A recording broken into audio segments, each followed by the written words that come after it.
Hello Philippines, hello world, and welcome to the free webinar series initiated by the Asia Pacific Association Educators Training Institute. My name is Teacher Jessica Rubi, and today is going to be an exciting day as I present to you my topic related to one of the suggested alternative learning modalities in response to COVID-19.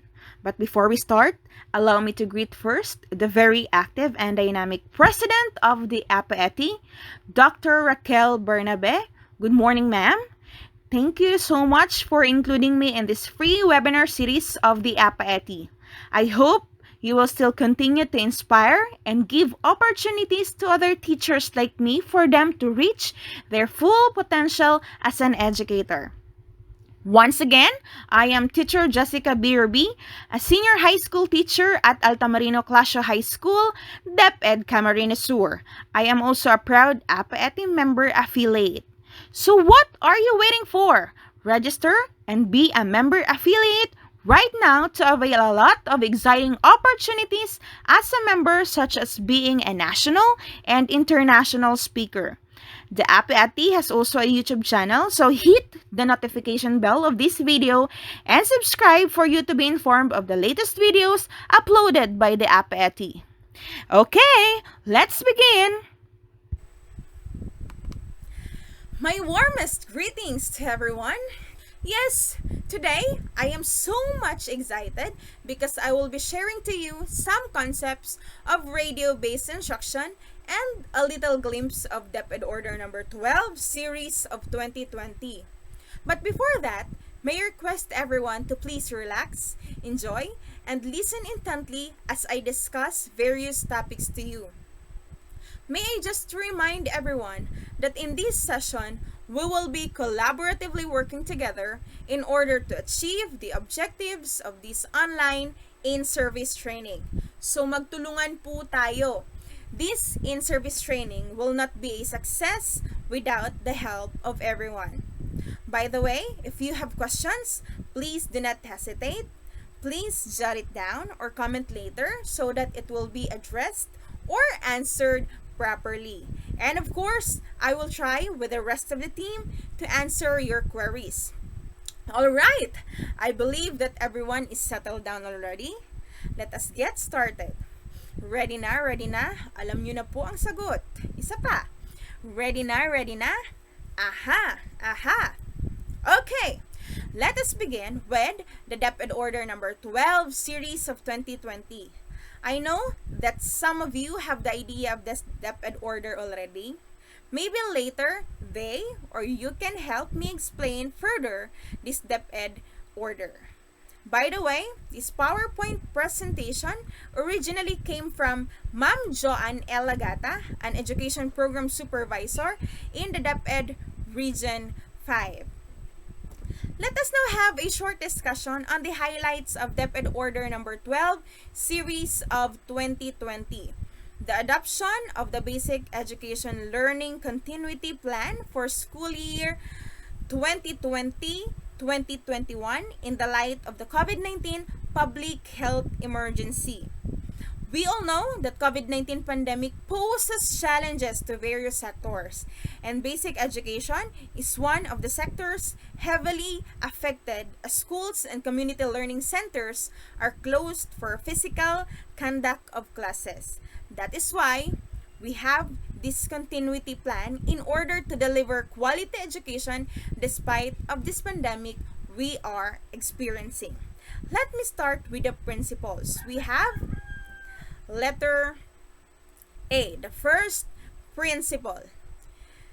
Protect the health, safety, and well-being of learners, teachers, and personnel and prevent the further transmission of COVID-19. So this continuity plan was created to ensure the safety of students and teachers and avoid further spread or diffusion of COVID-19 virus. This will make sure that learning still takes place through various learning modalities such as Modular and radio-based instruction, which we will be having later. Alright, we have the next principle. Ensure learning continuity through K-12 curriculum adjustments, alignment of learning materials, deployment of multiple learning delivery modalities, provision of corresponding training for teachers and schools leaders, and proper orientation of parents or guardians or of learners. Alright, so for that second principle, yes, there have been some adjustments on the curriculum. That is why we have the so-called MELCs, or the most essential learning competencies. There are also suggested learning modalities which will surely suit on the situation of students. Teachers have undergone training already following, of course, proper protocols. Our school have also conducted orientation among parents, and I know that Doña Basilia is also done with the parents' orientation. Alright, let's proceed with the next principle. Principle letter C. Facilitate the safe return of teaching and non-teaching personnel and learners to workplaces and schools, CLCs, taking into consideration the scenarios projected by the Department of Health and IATF, complemented by other credible sources and balanced with DepEd's own risk assessments. That is why the Department of Education created alternative work arrangements. We have the so-called work from home arrangement na nai-experience po natin ngayon, which can be followed by the school, which will surely secure the health and safety of the faculty and staff. So that's for principle letter C. Next, we have the next principle, letter D. Be sensitive to equity considerations and concerns and endeavor to address them the best we can. Okay, for letter D, what are these equity considerations and concerns? This has something to do with the fairness and equal opportunity in education. So the Department of Education will do their best to ensure that every child or student gets the equal access to education. The department will also be sensitive on the concerns of teachers, and they will make sure that it will be addressed properly. Alright, next we have principle E. Link and bridge the basic education learning continuity plan to DepEd's pivot to quality and into the future of education under the framework of Sulong Edukalidad and Futures Thinking and in Education. Alright. So under this, we have this one. The adoption of basic education learning continuity plan. So the department will be adopting this basic education learning continuity plan. Next, we have the adoption of the most essential learning competencies, or the MELCs. These MELCs will be delivered into multiple learning modalities. This is an emergency measure to allow instruction amid challenging circumstances to focus on the most essential learning and to ease the requirements for adopting classroom-based learning resource for distance learning. Next, we have the creation of learning resources and platforms committee. This committee, of course, comprises with our DepEd Secretary, Ma'am Leonor Briones, and of course, the co-chairperson, Sir Dad San Antonio, the Undersecretary for Curriculum and Development, and Ma'am Josephine Maribohok, the Undersecretary for Legal Affairs, with other members from the department. Next, we have policy on the no face-to-face classes until safe. Yes, face-to-face classes is still prohibited. The department is one with the President in his non-negotiable commitment for the health and safety of learners, teachers, and staff.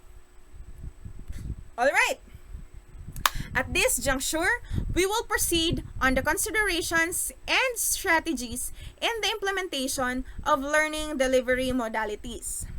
Let us have first the strategies in the implementation of learning delivery modalities. Alright, we have trained school personnel for the learning delivery modalities opted for.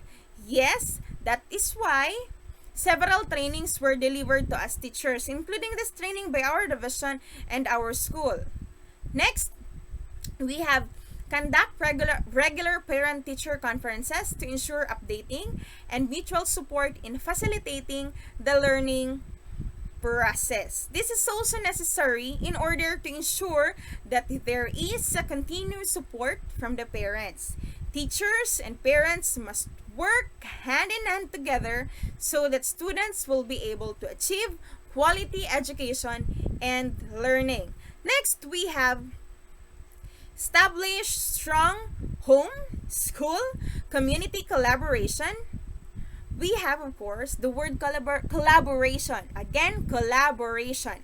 Meaning to say, it's not only the school alone which has the responsibility of educating the students. Home and community must cooperate and help the school. Di ba po, we have the barangay officials who also support all the endeavors of our school. So this is also very important, the home, school, community collaboration. All right. Let us now proceed to the various learning delivery modalities. Okay? Considerations in the COVID-19 context, and we have also the strategies. Letter A, learning delivery modality is the face-to-face learning or the F2F learning. What is this? What is the consideration? Of course, greater risk of COVID-19 exposure, and what could be the strategy? Reduce class size to an allowable number of learners for each classes to a maximum of 15 learners in classes using table and chairs, and 20 learners in classes using armchairs to ensure physical distancing in school. What other strategies can be used? Adjust class and teacher schedules, and provide additional school buildings and makeshift classroom for additional learning space. I remember, nung una, nang hindi pa masyadong malala ang COVID-19 sa Pilipinas, one of the modalities which will be practiced sana ng school ay may face-to-face. But because of the sudden increase in the number of COVID-19 cases, this modality, the face-to-face, is not anymore an option in the whole country.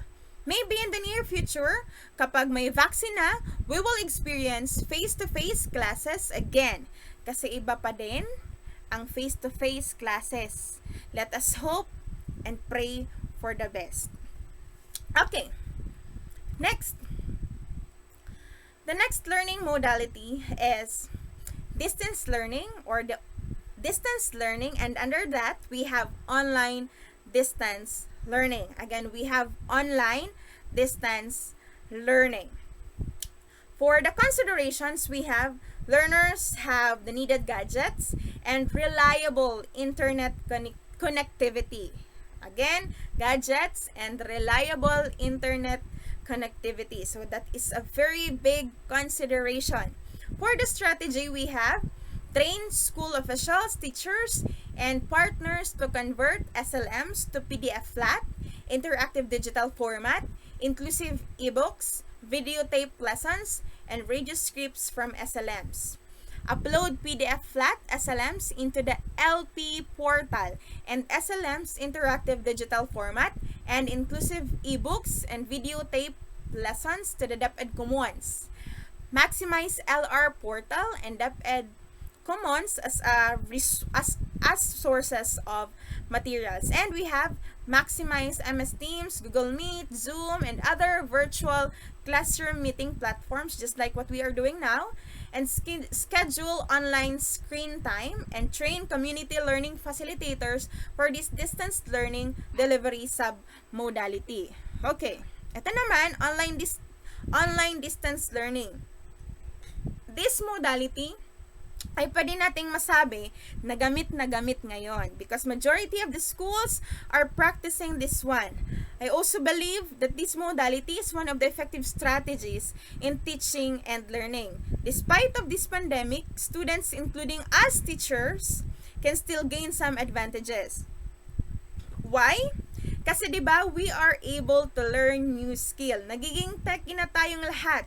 Kung dati, hindi tayo marunong magkalikot sa internet or sa laptop, but now 'di ba, We can use this platform already, the Google Meet, meron din tayong Zoom and other virtual classroom meeting platforms. Dati, binabaliwala lang natin, pero ngayon, pansin na natin. It was also mentioned in the slide the use of LR portals and DepEd Commons. We all know that DepEd Commons is an online distance learning approach where teachers, including students, can be provided with access in order to study. Noong mga nakarang araw, naging big deal sa atin ang DepEd Commons. Maybe hanggang ngayon nga, maraming issues kasi hindi makapasok sa website. Yung iba, hindi makalagin or even makaregister. I hope that those problems in the DepEd Commons has been resolved already by our IT experts because it is very essential, especially in this time of pandemic. Alright, let's proceed to the next learning delivery modality.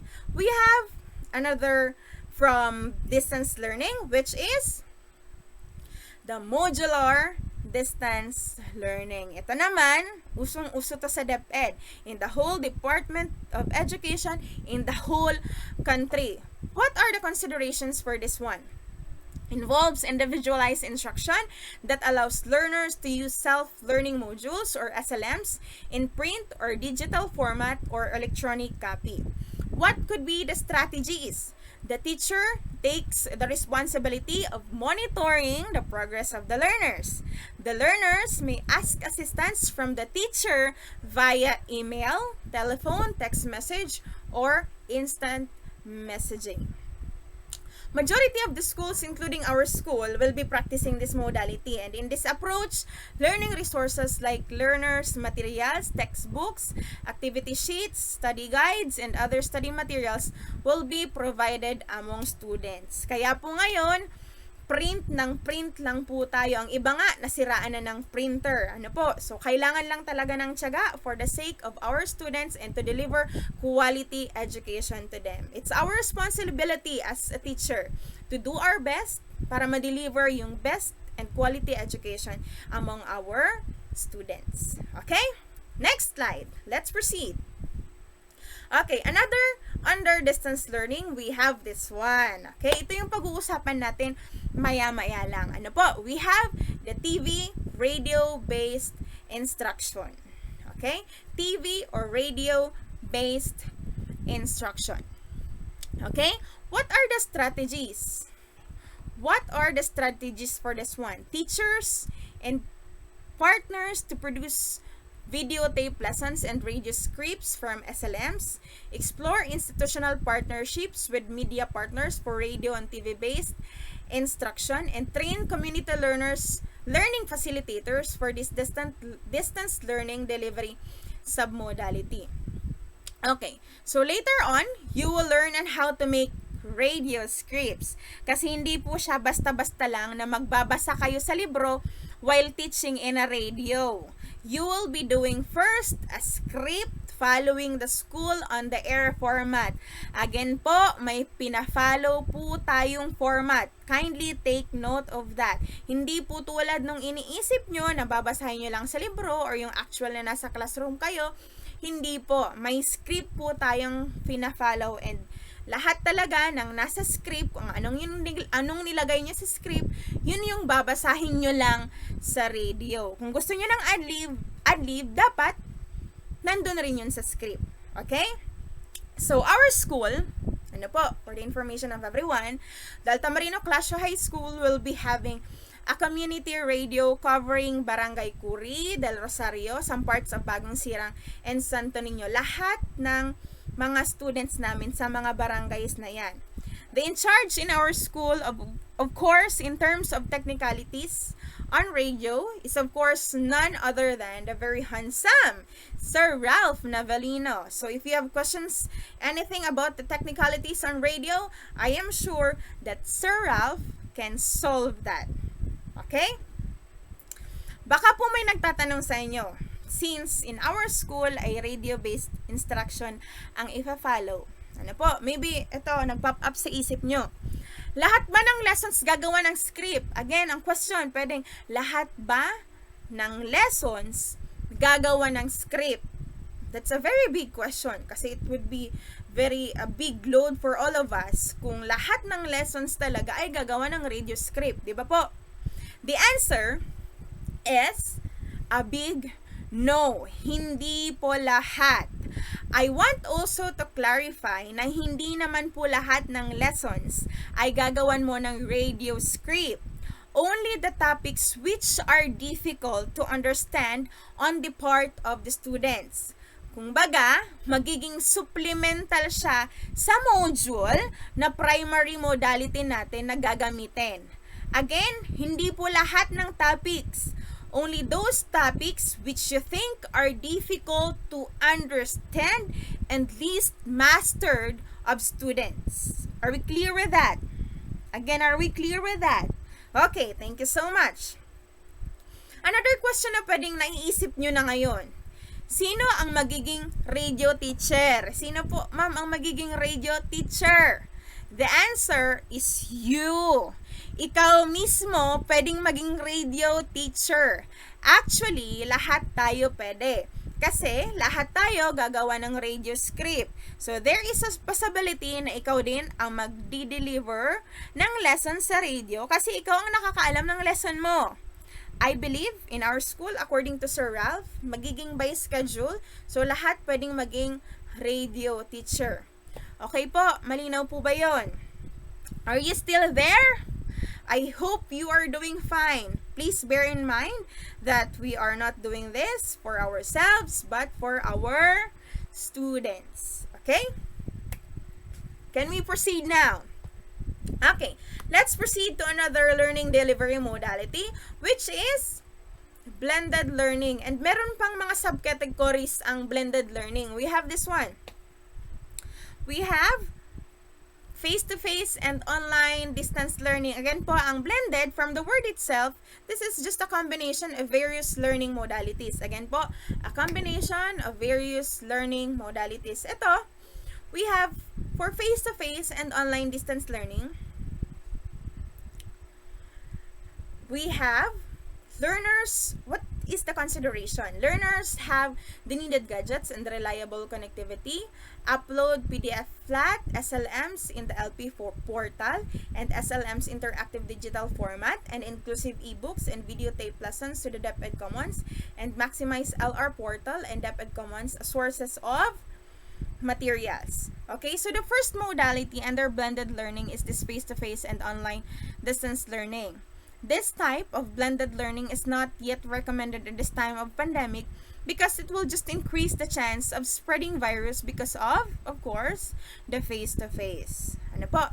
Let's proceed with another type of blended learning. We have face-to-face and TV or radio-based instruction. Ito naman, this can be applicable among students who are living in far-flung areas where there is no internet access. Tulad po sa school natin, yung radio-based applicable talaga kasi hindi naman lahat ng students ay may internet access. Majority of the families in our school have radio. Ano po?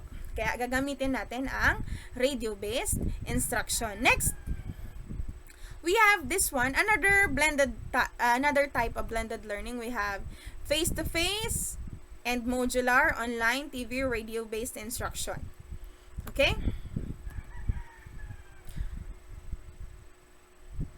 Let's now have this one. Okay. The last learning delivery modality, homeschooling as an alternative delivery mode. Okay? For homeschooling, the consideration is that lesser risk of COVID-19 exposure kasi nga nasa bahay ka lang, can reduce class size, so physical distancing will be easier to implement in schools. Okay, for the strategies, learners are enrolled in accredited schools. Okay. Yes, in our country, there are some accredited schools which are practicing this kind of modality. So, doon rin po kayo mag-i-enroll. Maybe some of the schools in our country are doing this kind of learning delivery modality. Okay? Alright. I am done with the first part. Okay po ba kayo? Buhay pa po? Are you still active? Gutom na? I will not prolong your agony anymore. We will now proceed to the guidelines for radio-based instruction scripts. Okay? Guidelines for radio-based instruction scripts. Ano po? Madali lang naman na to. Okay? First, the radio lessons shall be based from the final self-learning modules or SLMs developed by the regional offices. I believe that all subjects have self-learning modules already. Parang kompleto na din naman yung first quarter. Ano po? So, you can already create radio scripts. Okay? From the lessons in the first quarter. These SLMs are aligned with the most essential learning competencies or MELCs identified by the Bureau of Curriculum Development. A copy of the list of MELCs for television and radio lessons can be accessed and downloaded from this website. The language used in the SLMs shall also be the language to be used in the development of radio scripts. So, kung ang medium of instruction po na nasa SLMs ay Filipino, Filipino din po ang script. Ano-ano bang subjects yon? We have Araling Panlipunan, we have Filipino, we have ESP. So, yun, ano po, since the medium of instruction na nasa SLMs ay Filipino, Filipino din po ang gagamitin yung language dun sa radio script mo. Kung English naman, just like math, kung English ang medium of instruction sa math, science, English, and other subjects, English din po ang gagamitin sa paggawa ng radio script. Okay po, malinaw? Next, the development team shall be tasked to prepare a 30-minute radio script based on the SLM. The actual time, content, segmenting of the scripts, and the running time shall be prepared using the rundown sheets or the cue sheets. So, my dear co-teachers, hindi po siya 1 hour ha. Only 30 minutes will be allotted to you. For example, masyadong mahaba po yung discussion sa radio script, pwede siyang i-cut kasi hindi pwedeng lumampas ng 30 minutes. It will be more exciting on the part of the students kasi may aabangan sila next time na mag-e-air ka. So, pwede po siyang i-cut ha kasi kung masyadong mahaba naman na yung lesson. Ano po? So, dapat i-shorten nyo lang into 30 minutes na hindi naman alanganin. Ano po? Dapat yung sakto lang. Okay? Malinaw po ba? Next, let's proceed to the third guidelines. We have the script writer shall revise and finalize the radio scripts based on the comments and suggestions of the quality assurance team. The script editors shall ensure that the comments, suggested revisions in the radio scripts are implemented. Both the script writers and the script editors shall include their electronic signatures in every page of the radio scripts. So, on our part, since school-based lang naman tayo, ang magiging quality assurance team na mag-check ay ang subject coordinators and yung school head. Okay? And I think this is the last one, the last guideline, the script file name. Okay po? So, ganito po kung paano nyo isa-save yung radio script nyo. Ano po? This is the file name. So, we have the learning area, grade level, quarter number, RBI or radio-based instruction, script number, version number. Okay, example, this one, draft, AP7, quarter 1, RBI 2, and version 1. Okay? This is how you save your radio script. That is the format that every one of us should follow. Okay po, malinaw?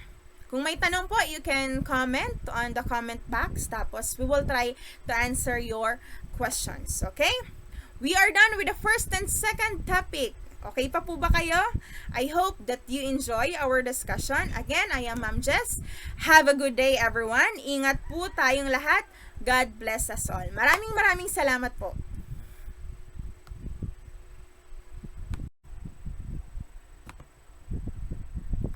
Hello Philippines! Hello my dear co-teachers! Welcome again to another fun and exciting learning experience on radio-based instruction. Alright, let us now have the discussion on the principles of radio script writing. By the way, This presentation came originally from Sir Rainiel Navarro from Albay Central School and Sir Joselito Belleza from Ocampo National High School. So, I divided this presentation into three major parts. We have audio elements, kinds of treatment, and principles in radio script writing. For the audio elements, basically, it answers the question, what? What are the elements needed in radio script writing? What are the things that we need in order to come up with an effective radio script? Next, we have kinds of treatments. Basically, it answers the question, how? These are the approaches. Paano? How could a radio teacher deliver a radio script effectively? We also have the principles and guidelines kung paano ba gumawa ng radio script. So listen carefully and pay attention, and let us now proceed. In the audio elements, we have four types. We have human voice, music, sound effects, and silence. Let us now discuss them in details. We have first human voice. Voice is a crucial element in radio. It can provoke different reactions on the listener depending on its characteristics. So, human voice. Di ba po as a teacher, isa sa pinakapuhunan natin ay ang ating boses. So, as teachers, we should have a dynamic and creative voice because students will be bored if we will be monotonous. Dapat i-explore natin yung boses natin. Dapat damang-dama ng estudyante ang boses mo. Because it would be a great advantage if you will have a good control of your voice. We also have different approaches when we use our voice according to our purpose. Of course, based din po on our audience. Diba? Kapag elementary or kindergarten, dapat engaging, dapat energetic, dapat mega expressive ka. Kapag high school na, dapat sakto lang, pero dapat engaging pa din. So, that is the importance of voice in a radio. Oh, next slide we have. Okay. Before we proceed to the next audio element, tingnan po natin yung slide. You might ask me, Mam Jess, bakit ba nandyan si Ann Curtis? Kasi malaki yung bunganga. Bakit kaya nandyan si Ann Curtis? Ano po? We all know naman na si Ann Curtis has a very, very loud voice. At dati, hindi siya marunong kumanta, pero now look at her. She can already control her voice while singing. Diba? At least nag-improve na din siya. She can now control her own voice. Hindi na lahat pasigaw. My dear co-teachers, it's a reminder to all of us na it's not yet too late para kumanta kayo. Baka ma-practice pa. Joke lang po. But seriously, it is a reminder to all of us that with proper practice and effort, kahit gaano pa kaliit o katinis ang boses mo, you can still learn on how to control and manage your voice properly. So that is the first audio element, the human voice. Let us now proceed to the next audio element, which is the music. Music is very important. Its main aim is to generate the appropriate atmosphere to make the language work on the listener and the desired objective. Okay, music. This plays an important role in radio. Bakit ba may music? First, because it adds flavor to our ears. It would be very boring if it will just be an an ordinary conversation. Ano po? Walang kahit na anong music. Ano po? Again, it adds flavor to our ears. Okay? Second, it fills gaps sa radio lesson. Hindi pwedeng silence yung naririnig ng listeners. Napakahabang gap, for example, tapos wala lang. Walang music na nakalagay. So, mas maganda kung meron tayong i-fill doon sa napakalaking gap sa radio lesson natin. Ano po? Naintindihan? Next, we have the third one. The third reason why we have music in a radio lesson. It entertains people. Ano po? Again, it entertains people. Mas gaganahan ang mga estudyanteng makinig if there is a little music.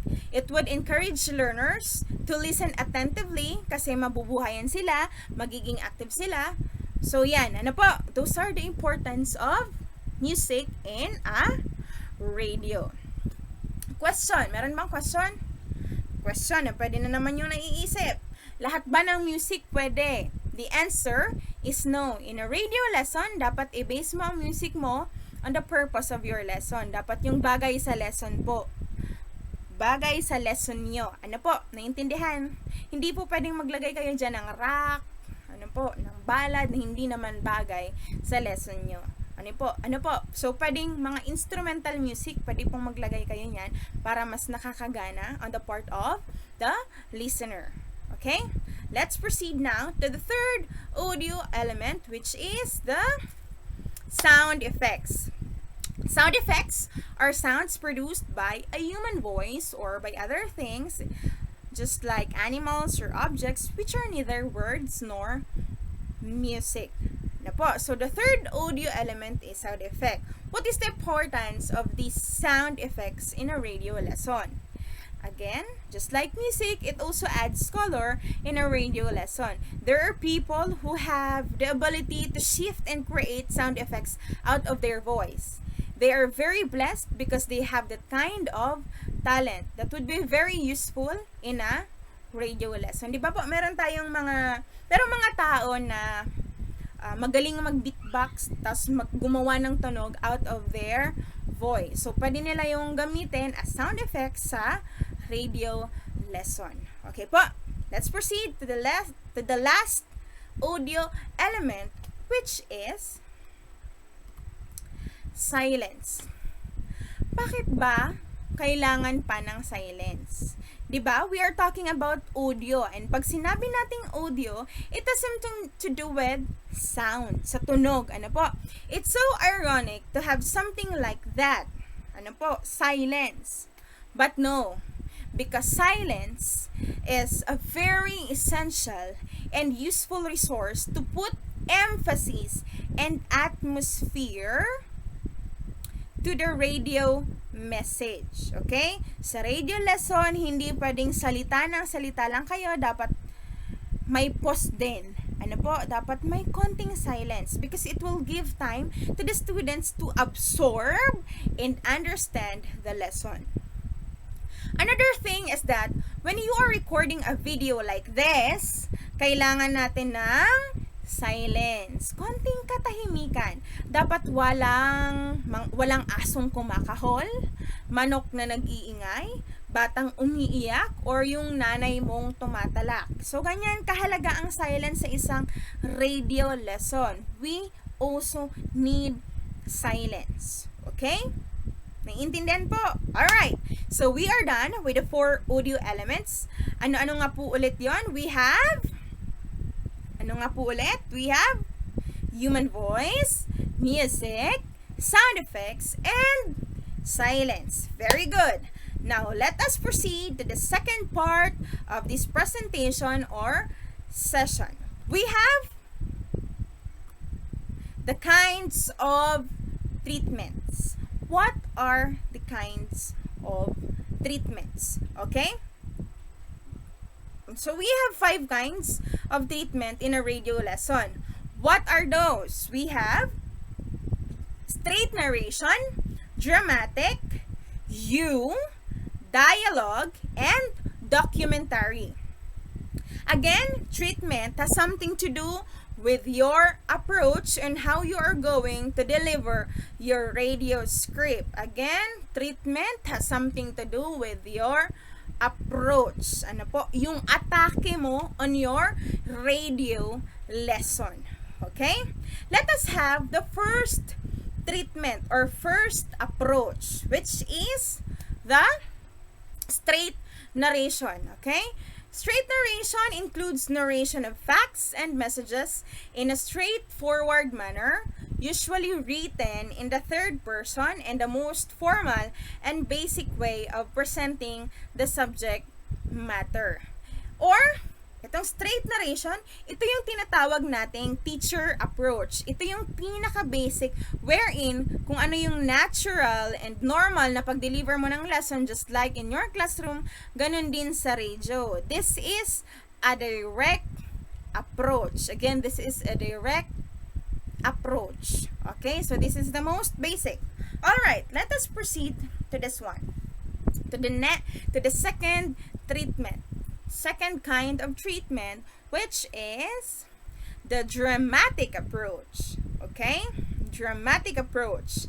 It consists of characters depicting various roles. Presentation has a conflict, climax or anticlimax, and a resolution. So, from the word itself, dramatic. Ito naman, this is very applicable sa mga literary pieces like short stories. Ano po, di ba we have lessons na ganyan. Kailangan natin maging dramatic and creative when reading a story in a radio para makarelate ang mga learners natin. So that's the importance of dramatic approach. Ano po, may mga specific situations, lessons lang naman na applicable po ang dramatic approach. Siguro sa subjects like Filipino wherein maraming mga short stories sa English, ano po, sa mga subjects sa junior high school in English, meron din yan. Ano po, there are instances na magbabasa talaga ng story yung teachers natin. Ano po, so they have to read at least a portion of a story tapos i-explain nila sa mga bata. Okay, can we proceed now to the third approach, which is, okay, we have the you approach. Okay, audiences are addressed directly by the word you. Ano po, on our part, since our teacher, sino yung you? Of course, our students. Ano po, you have to get 1/4 sheet of paper, you have to do this, you have to answer this. Okay, so on our part, the you is our students. Okay, next, employs the second person point of view. Kasi nga, we have you. Ano po? Next, we have script is written as if the writer is talking directly to the viewers. Ano po? Okay. For this one, the you approach, again, sino nga ba ulit yung ina-address during a radio lesson dito sa you approach? Of course, our students. Ano po? Malinaw naman po yun. Ano po? So, you have to use you in addressing your students. Okay po, malinaw. Let's proceed to the fourth kind of treatment, which is the dialogue. Okay? Basic element conversations. Okay? Ang basic element ay conversations. Dialogue or conversations. Okay? This is basically an ordinary conversation just like a talk show. Conversational approach po ito. For example, may dalawang radio teacher sa isang radio segment. This is the approach that they can use. Yung dialogue. Yung parang nag-uusap lang sila pero nagdi-deliver pa rin sila ng lesson. Okay po? That is the dialogue approach. Okay? Next, we have the last kind of treatment, documentary. Combination of approaches with the use of voice clips, sound effects to make the presentation more realistic and credible. Again po, this is the combination of various approaches. This is one of the most effective approaches or treatments in a radio lesson kasi kung mas maraming approaches, mas nagiging interactive and convincing on the part of the listeners or students. Mas nagiging realistic and engaging ang radio lesson. Alright? Malinaw po ba? Malinaw po ba ang kinds of treatments? We are done with the second portion in this session, okay? We will now proceed on the principles of radio script writing. Ito medyo mahaba-haba pero madali nyo lang may intindihan. Ano po? These are the things that we have to faithfully observe in radio script writing. Ano po? Again, we have the principles of radio script writing. The things that we have to faithfully observe in radio script writing. Okay. The first principle or the first thing to observe in radio script writing is personalize. Basically, when we are doing a speech, ano po, the first thing that you should do is to know who are your audience. Dapat nababagay yung approach mo on the type of your listeners. You have to know your audience very well. With that, you could adjust the style, the language, and content of your writing to your intended audience. The more you personalize this, the better you will communicate and relate to them, and the same goes with them. Okay? That is personalize. Next, we have be clear. Ano po? Very simple lang naman. Choose simple words.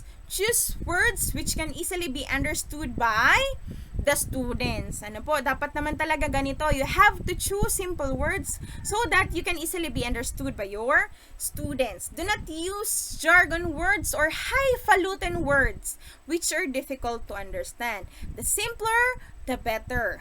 Wag mo nang pahirapan ang mga estudyante mo. Dapat straightforward ka. You also have to avoid a long word when a short word will do.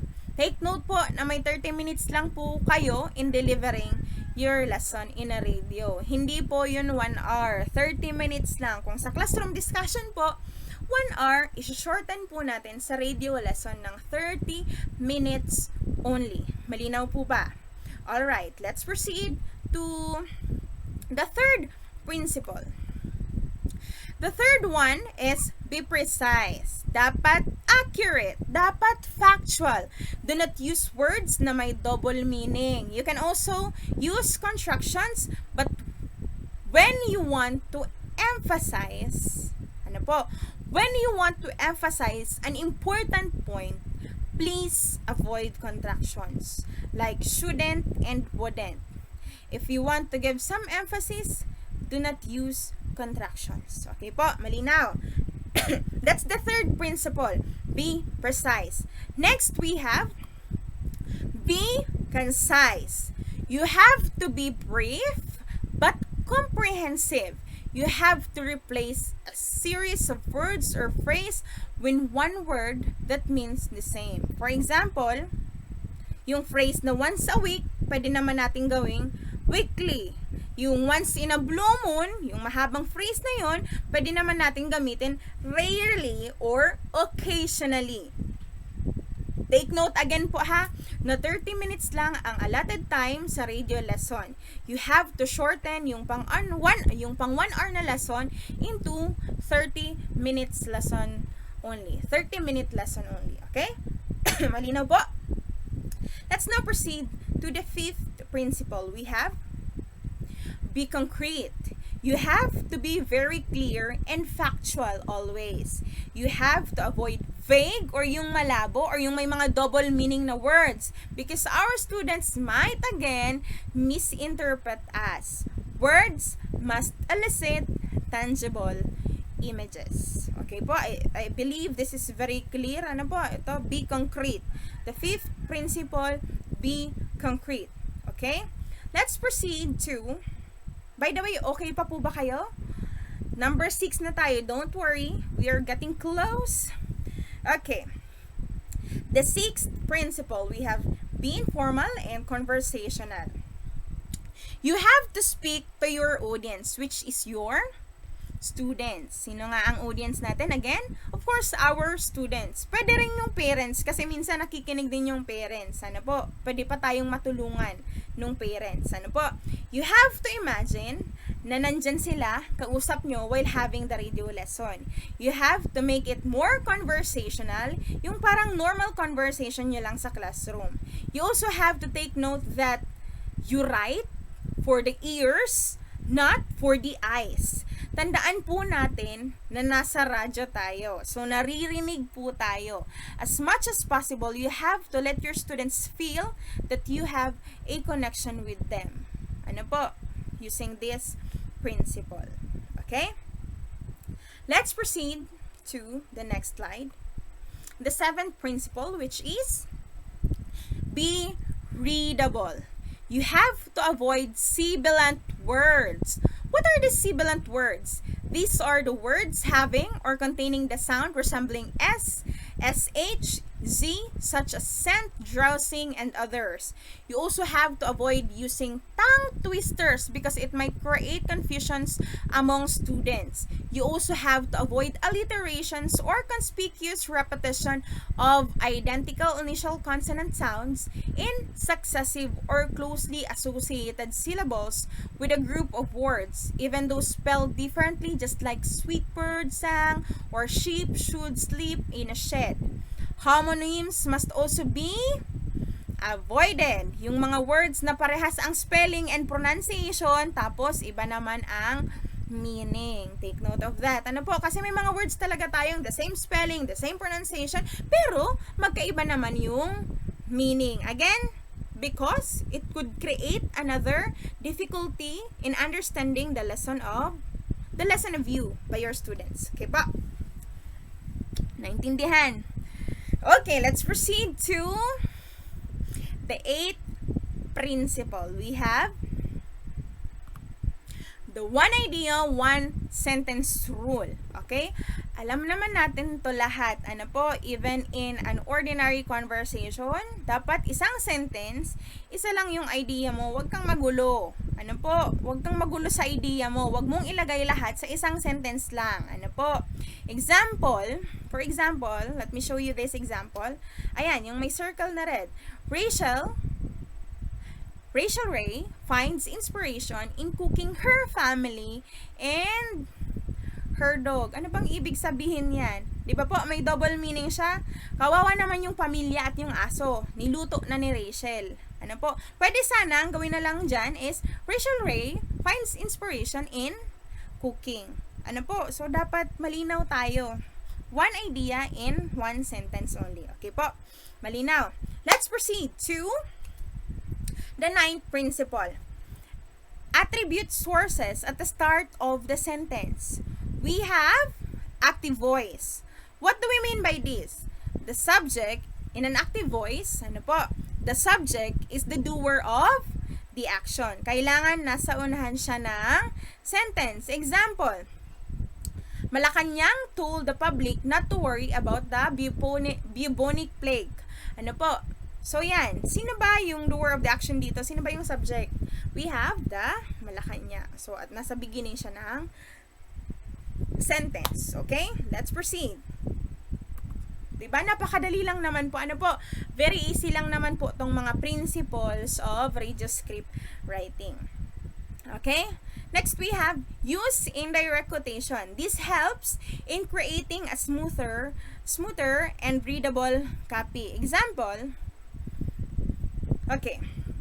The president said, agriculture needs to be improved throughout the country. That's a weak statement. So, that could be better if ganito na lang yung sentence. Ano po? The president said that agriculture needs to be improved throughout the country. So, indirect quotation po dapat yung gamitin natin. Kung nasa direct quotation siya, dapat i-transform mo siya into an indirect quotation.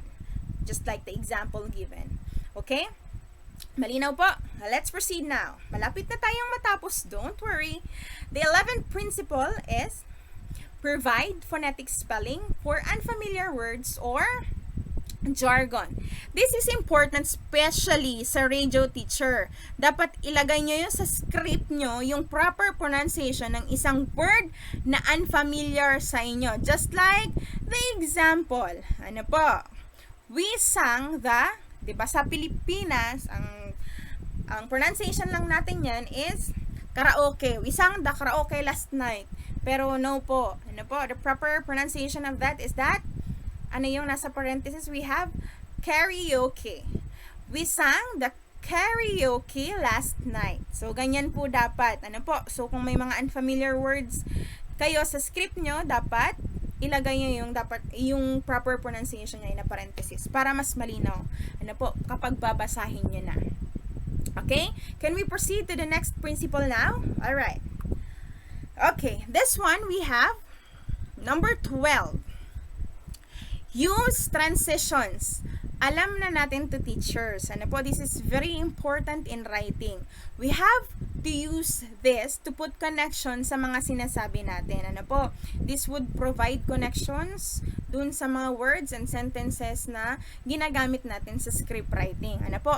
Examples of this. Ano tong mga examples ng transitions natin? We have likewise, furthermore, nevertheless, however. In Filipino, we have bagamat, datapwat, subalit, at sa makatuwid. So, yan. Use transitions. Very important po ang transitions ha. Okay, let's proceed to the 13th principle. We have repetition. Okay? The 13th principle in radio script writing is repetition. This will make it more memorable for the part of the students. Diba tayo, ginagawa natin to. Minsan, kailangan natin to give emphasis dun sa mga dapat tandaan ng mga estudyante. Dapat paulit-ulit tayo minsan, ano po, para mas matandaan ng mga estudyante. Ano po, that's also a technique in teaching. Ano po, kapag nasa classroom tayo, pwede nating ulit-ulitin. Halimbawa, we are discussing the kinds of treatments. Ulit-ulitin natin yung types of kinds of treatments. Tsaka lang matatandaan nyo ng mga estudyante. Okay po, naiintindihan. So, repetition. This is also an important principle in radio script writing. Ano po? For example naman, ito, dito sa given example, we have numbers. Ano po? So, ito, the number to dial is 5362433. Again, call us at 5362433. Okay? So, yun. Para matandaan, you have to repeat. Ano po? Naiintindihan? Okay. Let's proceed now to the 14th principle. Malapit na tayong matapos. Okay? Use abbreviations or acronyms properly. What do we mean by this one? In writing, dapat mauna muna yung word bago yung acronym. Example, dito ay, the Department of Health or DOH budget was cut down to. Tapos we also have, the International Monetary Fund or IMF has approved. Okay, so ganyan dapat. Yung full word muna, tapos yung acronym niya. Okay, malinaw po. That's also very important. Okay. Last but not the least, we have round off figures. Avoid beginning sentences with person's age and in general with any numbers. Spell out dollars, cents, pesos, and etc. And spell out fractions and spell out numbers which are used at the beginning of sentences. So, very basic naman po ito. May remind you po na ang radio script writing ay nagpo-follow pa rin ng formal writing. Okay? We are done. I think we are done already. Again, ano nga ulit yung mga na-discuss natin? We have the three major parts of this session. The audio elements, the kinds of treatment, and the principles of radio script writing. Ano po? Konti na lang. You will be very, very ready to create your own radio scripts. I think last two topics na lang. Ano po? You can now create your own radio scripts. Again, reminder po ha, hindi lahat, this is very important kasi, hindi lahat ng topics nyo sa subject nyo ay gagawa nyo ng radio script. Yung mga difficult topics lang po and least mastered topics ng mga bata. Ano po? I think we are clear with that. Okay? So with that, thank you so much po sa inyong lahat. I hope you have learned something from me. God bless po. Stay safe at ingat. Diyos mabalos at mabuhay po tayong lahat. Maraming salamat po.